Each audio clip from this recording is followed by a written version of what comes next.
শাইতানির বিসমিল্লাহির রহমানির রহিম। নুনাজ্জিলুল কুরআনি মা হুয়া শিফা ওয়া রাহমাতুল লিল মুমিনিন। সকল প্রশংসা সেই রব্বুল আলামিনের, যে রব্বুল আলামিন আমাকে এবং সকল মানুষকে এবং সকল মাখলুকাতকে সৃষ্টি করেছে। সেই রব্বুল আলামিনের প্রতি শুকর আদায় করি, সকলেই বলি আলহামদুলিল্লাহ।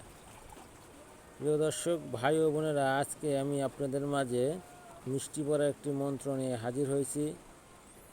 মিষ্টি পড়া মন্ত্র দিয়ে আপনি যে কোনো মানুষকে বাধ্যগত বা বশীভূত বা আপনারা আয়ত্ত দূর করতে পারবেন। সেটা কিভাবে করবেন সেটা আজকে ভালোভাবে শুনে যাবেন। এখানে যে লেখাগুলো দেখতেছেন, ঠিক সুন্দরভাবে লেখাগুলো পড়ার চেষ্টা করবেন। এখানে দেখতেছেন, হো আল্লাহ, হো মোহাব্বত আল্লাহ জুলফিকার, হো মোহাব্বত অমুক, হো আমার ধার দিল বান্দিনো এসকে আনোয়ার, দোহাই মাওলা দোহাই পরওয়ার ইসমে বাক্য অমুক মে মোহাব্বত কাতার, দোহাই আলী দোহাই মাওলা। মন্ত্রটা সুন্দর করে পড়ার চেষ্টা করবেন এবং কাজ করুন। কীভাবে আনবেন? সকালে ঘুম থেকে উঠে প্রথম যে দোকানটা মিষ্টির দোকান খুলে সেই দোকানে গিয়ে মিষ্টিটা সংগ্রহ করবেন। মিষ্টিটা সংগ্রহ করে পরে মিষ্টিটা এনে আপনি 41 বার করে পড়বেন। একটি করে মিষ্টির উপর একবার করে পরে একটি করে ফু দেবেন। এইভাবে ফু দিয়ে 41টা ফু যখন শেষ হবে, তখন ওই মিষ্টিগুলোকে আপনি কাঙ্ক্ষিত ব্যক্তিকে খাওয়াই দেবেন।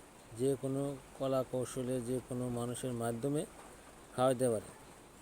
খাওয়ানোর ফলে সে আপনার 3 থেকে 7 দিনের মধ্যে, সর্বোচ্চ আপনার 7 দিন সময় লাগতে পারে, 3 থেকে 7 দিনের মধ্যে সে আপনার বাধ্যগত এবং বশীভূত হয়ে যাবে। এটা আপনি যে কোনোভাবেই তাকে খাওয়াইতে হবে, না খাওয়ালে কোনোভাবেই কাজ করবে না।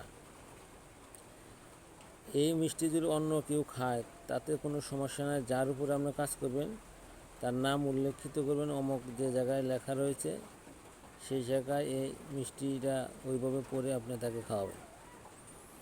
তাহলে আপনার কাজটা হবে। যারা চ্যানেলটি সাবস্ক্রাইব করেন না, সাবস্ক্রাইব করে দেবেন এবং চ্যানেলের সাথে থাকবেন, যাতে আমি আপনাদেরকে এরকম আরও মিষ্টি পড়া মন্ত্র তন্ত্র নিয়ে আপনাদের মাঝে হাজির হতে পারি, যাতে এই কাজগুলো আপনারা খুব সহজে করতে পারেন।